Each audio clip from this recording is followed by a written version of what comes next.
원희님이 보내신 다음 질문인데요. 얼마 전 본 연극에서 섹스 중독자가 나왔는데요. 문득 성도착증과 같은 환자는 어떻게 치료하는지 궁금한데 물어볼 곳이 나에서밖에 없네요. 다른 중독 치료법과는 치료하는 방법이 다른가요? 또 멘탈이 강하면 정신질환에 잘 안 걸리는지도 궁금합니다. 되게 이런 거는 이제 본인 얘기인데 또 본인 얘기인데 막 남들 악플을 얘기인 것처럼 부르는 내 친구가 있는데, 그런 경우가 있죠. 이거 타이거 우즈 얘기 같은데? 궁금해요. 이건 어쨌거나 노형 분야다. 네. 이제 용어가 여러 개가 나왔는데, 이제 섹스 중독자, 성도착증, 멘탈이 강하면 정신질환에 안 걸리느냐, 이제 뭐 세 가지 얘기를 해야 될 것 같은데, 네. 우선 섹스라는 것에 대해서는 현대 의학에서는 사실 그 자체를 되게 위험한 것으로 보지는 전혀 않아요. 그러니까 섹스 중독이라고 얘기하는 것도 사회적인 터미놀로지에 가깝지 사실은 이걸 되게 의학적으로 보지는 않거든요. 그래요? 근데 이게 어떤 때 치료의 대상이 되냐면 네. 이것 때문에 너무 많은 어떤 개인적으로나 예. 이 자기 주변에 무리를 일으킬 때 타이거 우즈처럼? 타이거 우즈의 경우도 그렇고 이제 마이클 더글라스 같은 배우도 그런 예. 치료를 좀 받았다고 하는데 이거랑 성도착증하고는 좀 틀려요. 그러니까 섹스 중독이라는 건 쉽게 얘기하면 우리가 술하고 비교해보면 알 수 있듯이 술을 끊고 싶지만 끊지 못하고 계속 마시고 네. 점점 더 많이 마셔야 되고 이런 거를 얘기하듯이 저 보면서 얘기하지 마세요. 그렇다고 내가 써니를 보면서 얘기하기도 그렇고 그래서 이거 눈 둘 데가 없잖아 그렇게 얘기하니까 저 보면서 얘기하세요. 네. 제가 뜨끔해서 그랬어요. 네. 그래서 섹스 중독이라는 건 자기가 어떤 성적인 흥분을 느끼기 위해서 만족감을 느끼기 위해서 더 강하게 또는 더 자주 성적인 어떤 행위나 이런 걸 해야 되는 경우를 말하고요. 성도착증은 얘기가 조금 달라요. 이건 뭐냐면 소위 말하는 오르가즘, 성적인 극치감을 느끼기 위해서 우리가 흔히 얘기하는 소위 질내 삽입이나 이런 어떤 성교를 통한 것 이외의 방법으로만 그 오르가즘을 느끼는 경우 이거를 도착증이에요. 완전히 다른 거네. 방법이 뭐가 있어요? 이를테면 사람마다 다르죠. 네, 사람마다 다르지만 반드시 맞아야만 성적인 극치감을 느낀다든지 때려야만 된다든지 지금 JYP가 얘기한 것처럼 이렇게 패티시라 그러죠.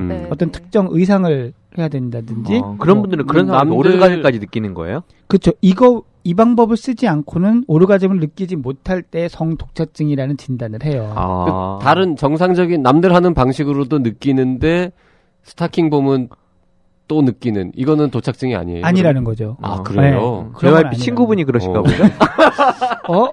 그러면 그건 그냥 단순 변태예요? 그러니까 이게 되게 중요한 부분인데 네네. 이걸 변태라고 할 수 없거든요. 그러니까 그냥 성기호인 거예요, 사실. 내가 스타킹을 보고 흥분되고 스타킹을 입은 여성 또는 뭐 본인이 착용을 하고 이렇게 하더라도 결국은 자기가 성적인 어떤 흥분감은 여성과 정상적인 질내 성교를 통해서 느낀다면은 이건 그냥 사실 취향일 뿐이거든요. 그렇지. 내가 스타킹 싫어하는 남자 있나? 뭐 그럴 수도 있겠죠. 갑자기 떨리네. 근데 이게 정말로 나도 느낀 게 이런 얘기를 의사들끼리 모인 자리에서 했었어요. 그래서 이렇게 이 때리거나 이런 게 꼭 변태적인 게 아니다라고 했다가 정말 지탄을 받은 적이 있거든요. 그러니까 성에 대해서 우리나라 사람들이 특히 가지고 있는 인식이 되게 그러면서 좀 지탄하는 분들은 왜 지탄해요? 그것이 집에서 맞는 거지 그분. 아니 성이라는 것에 대해서 너무 엄격한 생각을 가지고 있어서 그래요. 아니 맞고 싶은 사람과 때리고 싶은 사람이 만나가지고 살면 그건 찰떡궁합 아니에요? 그게 그레이의 50가지 비밀 그 영화에서 그런 얘기들 많이 하고 있죠. 근데 이제 문제는 그런 게 어느 일방의 요구일 때만 있어서 문제가 되기도 하고 그렇죠. 그런 건 이제 사회적인 문제죠. 그렇죠. 문제가 되긴 하지만 그 행위 자체는 아니다. 그래서 성도착증이라는 거는 정상적인 성행위로는 성적인 극치감을 못 느끼고 그런 어떤 우리가 얘기한 도착적인 행동, 그러니까 벗어난 행동일 때만 느끼는 걸 얘기를 하거든요. 성도착증. 이런 거의 치료는 되게 좀 사실은 어려워요. 어렵고 되게 개인적인 방법이고 보통 우리가 약물 중독이나 알코올 중독을 치료하는 행동주의적인 치료랑은 또 좀 잘 반응을 하지도 않기도 하고 그래서 개인 상담을 하거나 이렇게 하는 경우가 많아요. 그래서 약간은 아니 기호라고 해놓고선 치료를 또 하긴 하시는 거예요? 성도착증은 그거 외에는 오르가즘이 안 생기니까 아, 그건 치료를 하는 원래도 거죠. 느끼고 딴 거 보고도 느끼면 그건 그건 기호고 괜찮아요. 그건 기호고. 일반적인 방법으로는 못 느끼고 아, 그렇죠. 뭘 딴 거를 해야만 되면 도착증이라는 아, 거죠. 그러면 이제 치료를 해가지고 일반적인 것도 느낄 수 있게 그렇죠. 해주시는구나. 네, 이런 것들을 벗어나서 다른 방법으로도 성적 극치감을 느낄 수 있게, 오르가즘을 느낄 수 있게 해주는 거죠. 그리고 섹스 중독이라는 거는 사실 그거랑 어떻게 보면 치료는 비슷한데 이 사람은 이제 어떤 성에 대한 그런 너무 거기에 크레이빙이라 그러죠. 막 갈망하는 네. 걸 낮춰주기 위해서 네. 특수한 경우에는 성욕을 감퇴시킬 수 있는 약물을 아, 쓰기도 그런 약도 하는데 있어요? 아, 뭐 그것만을 위해서 개발된 약은 없지만 네. 일부 약 중에는 부작용으로 그런 약이 일어나 그런 부작용이 일어나는 게 있어요. 부작용으로. 아, 그거 아, 탈모 치료제 뭐 이런 거 아니에요? 맞아요. 그죠? 어, 네. 그래요? 그것도 있고 항우울제 중에도 일부 약은 그런 게 항우울제. 있고 한데, 어. 예. 그래서 그렇게 하기도 하지만 어쨌건 전반적으로 개인 정신 치료를 하는 게 보통의 예, 섹스 방법이에요. 중독 그러면은 뭐 하루에 몇 번 이상 뭐 이러면은 뭐 그런 기준이 있나요? 저도 그걸 찾아봤는데 몇 회 이상의 기준은 없더라고요. 아, 그래요? 예. 그리고 네. 우리도 네. 알코올 중독이 네, 네. 하루에 술 몇 잔 이상이 있진 않잖아요. 아, 예. 이게 내가 그러네. 점점 많이 마시게 아. 되고 뭐 네네. 그래서 내가 몸이 위험해져도 하고 뭐 이런 기준들이 있잖아요. 그러니까 몇 번 이런 기준은 사실은 없고요. 이것 때문에 학생이면 학생, 회사원이면 회사원이 자기 일을 잘 못하게 된다든지 아, 가정에 불화가 심하게 생긴다든지 하는 경우에는 치료가 필요한 거죠. 이게 아. 섹스 중독이라고 하는 거는 실제로 어떤 행위를 반복적으로 막 강박적으로 할 때만 쓰는 거예요? 아니면은 뭐라 그래 이게 생각만 욕망만 맨날 이렇게 끌어올라서 막 힘들어하는 것. 그거는 건강한 거죠. 아, 그건 네. 괜찮아요. 예, 그건 전혀 상관이 없고 저기 보통 뭐 건강한 남자들은 7초에 한 번씩 성적인 생각을 생각을 떠오른다. 한다 뭐 이런 예. 얘기 하는데 그게 막 한 5초에 한 번씩 떠올라도 그건 괜찮은 거라요. 그건 괜찮죠. 예. 그 생각을 안 하고 싶은데 계속 떠올라서 내가 공부도 못 하겠고 일도 못 하겠다. 이러면 이건 강박장애의 영역으로 빠지는 거고. 전 JYP만큼 그렇게 자주는 안 나타나는데 그것도 병인가요? JYP가 병이냐고. 아니 그런 사람들이 있다 그러더라고요. 아, 그래요? 전 그렇게 자주 나타나진 않고 요즘 네. 이제 한 8초? 9초 정도로 늘어난 것 같기도 해요. 아, 네. 몸에는 담이 걸리나 정신만은 건강한 야, JYP. 참, 예. 슬프네요. 네. 지금 마지막 질문. 멘탈이 아. 멘탈이 강하면 정신질환에도 잘 안 걸리는지. 이거는 나는 어떻게 들리냐면요. 몸에 근육이 많으면은 암이 안 걸리나요? 라는 얘기랑 똑같이 들려요. 예. 그건 사실 저는 다른 얘기잖아요. 아, 그래요? 아, 예. 저는 오히려 사실은 멘탈이 강하면 우울증이라든지 뭐 이런 거에 좀 아무래도 강하지 않을까라는 생각을 했어요. 사실은 질문 보면서. 아니 저는 어떻게 그걸 말씀드리고 싶으냐면요. 네. 이런 거죠. 멘탈이 강하면은 이런 분들이 우울증이 왔을 때나 공황장애 왔을 때 잘 이겨낼 수는 있어요. 뭐냐면 치료를 제대로 받고 하라는 대로 그것들 지켜나가고 내 어떤 습관이나 이런 걸 바꾸고 하는 건 할 수 있지만 그렇다고 그런 분들이 병이 안 생기는 건 아니에요. 예. 그러니까 이게 어디서 시작하냐면 정신질환이라는 것 자체가 정신이 약해서 오는 거다라는 어떤 일반적인 인식. 예. 그리고 그것은 어딘가 병이 생긴 건 정신이 약한 거다.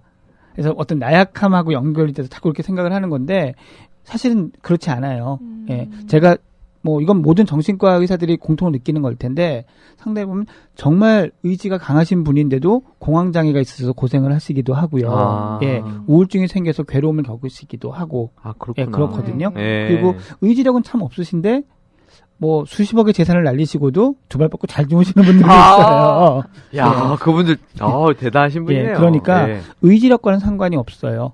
그 얼마 전에 기사가 났지만 우리나라 분들이 이런 어떤 생각 때문에 사실 낙인이 두려워서라고도 하지만 저도 그 봤어요. 스스로가 자기한테 낙인을 좀 갖고 있는 거예요. 네. 예, 그래서 자꾸 우울증이나 불안증의 치료를 꺼려 하시는데 그런 건 전혀 아니고 오히려 굳은 의지를 가지고 치료를 하시기를 바랍니다. 우리나라가 OECD 국가 중에서 항우울제 복용이 가장 제일 낮은 국가. 사실은 좀 더 드셔도 되는데. 네. 아주 최근에 나온 뉴스 중에 이런 게 있었어요. 중국 이야기인데 중국에서 나온 소식이라서 100% 믿을 수는 없는데 보도에 따르면 이렇습니다. 유흥업소 출신 어떤 여성하고 마라톤 선수 출신의 중학교 체육 교사가 만나서 결혼을 했는데 너무 이걸 좋아한 거죠. 그래서 신혼 100일 동안 1000번의 성관계. 100일 동안. 찰떡궁합이네. 찰떡궁합인데 이렇게 했더니 신체에 문제가 온 거죠. 남자한테. 문제가 온 그래서 거예요? 하루에 10번씩 한 거예요, 그러면? 100일 동안에 하루에 1000번? 10번도 놀랍지만 그걸 100일 100일 계속 한다고 생각해 보세요. 그래서 구급차로 병원에 실려갔고 네. 남성이 원래 185cm에 85kg 건장한 신체의 소유자였는데 병원 갈 때 체중이 35kg. 식음을 전폐했다는 얘기는. 그렇죠. 이거 무슨 무협지 와. 그런 거 나오지 않아요? 무슨 그리고 음기를 빨아들이는. 그런 거 있잖아요. 그리고 시골에 좋은 만화 가게가 있어요. 이거 이제 의학적으로 뭐 맞는 얘기는 아닐 텐데 아마 남성의 신체 나이가 75세 노인과 비슷한 수준이다. 요거까지 놀랍잖아요? 네. 근데 그 다음이 더 웃겨. 네. 여성이 남자가 이제 못하게 됐잖아요. 네. 여성이 성욕 해소에 도움이 안 된다면서 이혼 소송을 청구했답니다. 무협지 맞네. 무협지 같네요. 야, 정말. 좀 있으면 남편도 같이 걸 거야. 맞소송. 너 때문에 몸이 상했다. 이러면서. 진짜 해외 토픽감이다. 이 정도는 돼야. 그래서 해외 토픽에 나온 거예요. 지금. 그러니까 이 정도는 돼야. 이 정도는 와. 돼야. 근데 과연 누가 섹스 중독이었냐를 따지기는 게 아주 쟁점이 됐기 때문에요. 와. 이 소송에 있어서. 대단해. 야. 참. 자, 다음 질문 갈까요? 예, 원임님 답은 충분히 되지 않았을까? 예. 자, 예비맘님이 보내신 질문입니다. 늘 유쾌 상쾌 똑똑한 방송 감사합니다. 현재 임신 9주차고요. 축하드립니다. 엽산제를 하루에 한 알씩 먹고 있습니다. 간혹 잊어버려 빼먹는 날이 있는데요. 그 다음날 2개 먹어도 되나요? 애들 감기약 등은 지어주는 복용 횟수나 용량을 지키는 게 좋다고 알고 있는데 엽산제는 왠지 몰아서 먹어도 괜찮지 않을까 싶은데 어떻습니까? 안 되죠. 우리가 한 끼 굶었다고 다음에 2공기씩 먹고 그러지 않잖아요. 약은 죄송합니다. 부적절한 비유였습니다. 그런 사람도 있어요. 네, 죄송합니다. 죄송합니다. 감기약도 그렇고 어떤 거든 이게 정용량을 먹는 게 우선은 가장 안전하기 때문에 그렇게 하지 마셔요.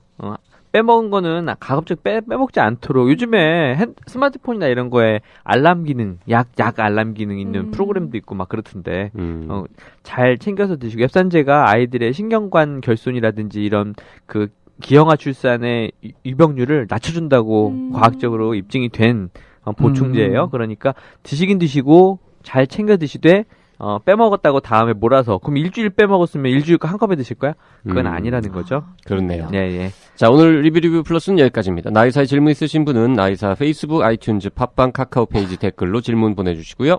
네, 1666-1895번으로 문자 질문도 많이 보내주세요. 그리고 라디오 @ doc.co.kr로 이메일 질문이랑 음성 질문도 보내주시기 바랍니다. 나의 건강이 아닌 우리 모두의 건강을 생각하는 방송. 더 건강한 대한민국을 꿈꾸는 개념 방송. 신방과 나온 의료 전문 변호사 그리고 법과 윤리를 전공한 의사 출신 저널리스트가 진행합니다.